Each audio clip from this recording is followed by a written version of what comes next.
এবারে রমজানে একটা শপথ করতে হবে।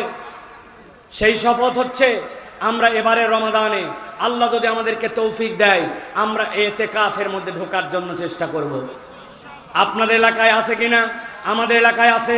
ভাড়াটিয়া ইতিকাফকারী একজন থাকতে চায় না, ওক বলছে তোকে রিক্সা চালান লাগবে না, মসজিদে আয় 2000 টাকা দিব হয়নি, লুঙ্গি দেওয়া হবে 2টা, আর বহুত লোকজন হাদিয়া টাদিয়াও দেয়, পাবু সব মিলে 3000 টাকা হয়ে যাবে, রোজাও থাকা হবে আবার ইতিকাফও করা হবে। ভাড়াটিয়া ইতিকাফকারী কানে বসাইছে, এরকম আছে কিনা?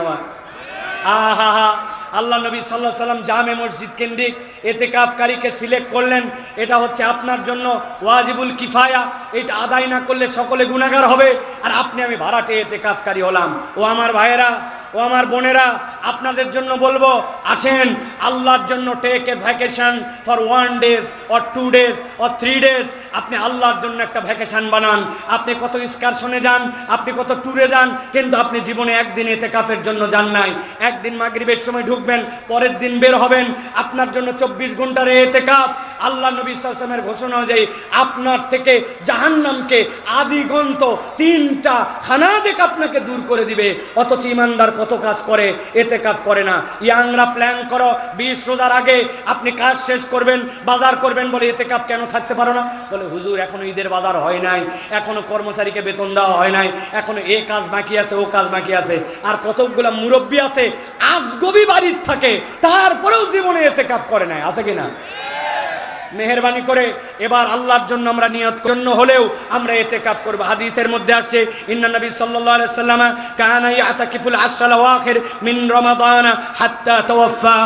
মৃত্যু নবী করিম সাল্লাল্লাহু আলাইহি ওয়াসাল্লাম যতদিন বেঁচে ছিলেন নবীজি রমজানের শেষ দশকে ইতিকাফ করেছেন। অতএব আমরা এবার শপথ নিতে পারবো কিনা যে হুজুর 10 দিন তো অবশ্যই বেটার থেকে বেটার, কিন্তু না পারলেও 3 দিনের জন্য 2 দিনের জন্য আল্লাহর জন্য আমরা ইতিকাফ করতে চাই। কারা কারা কারা কারা ইনশাআল্লাহ বলেন? আছেন কারা কারা? হাত তোলেন।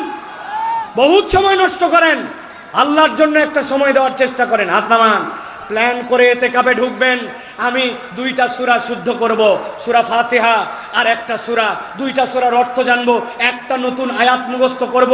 সারা দিন আমি তাসবিহাত এই জিনিসগুলো আদায় করব। বিশ্বাস করেন আপনি একবার ইতিকাফে থেকে যদি মজা পান, আমি আমার নিজের জীবন দিয়ে বলতেছি, হারামে ইতিকাফ থেকে শুরু করে দেশে ইতিকাফের সময় আল্লাহর পক্ষ থেকে কেউ যদি দেখতে চায় ইবাদত বন্দেগীর মজা কি, দুনিয়াতে ঈমানের স্বাদ কি, ওই ব্যক্তি যদি ইতিকাফে ঢুকে ওই ব্যক্তি ঈমানের মজা পাবে ইনশাআল্লাহ। অতএব প্রিয় ভাইরা, ভাড়াটিয়া ইতিকাফকারী নয়, আমরা এবার সত্যি সত্যি ইতিকাফ করার জন্য চেষ্টা করব। পারবো তো ইনশাআল্লাহ? আল্লাহ রাব্বুল আলামিন আমাদেরকে আল্লাহ রাব্বুল আলামিনের জন্য আল্লাহর দেওয়া এই নিয়ামতকে শ্রদ্ধা করে কোরআনুল কারীমকে ধারণ করে রমজানকে অনন্য করার জন্য আল্লাহ তৌফিক দান করে। বলেন আল্লাহুম্মা আমিন।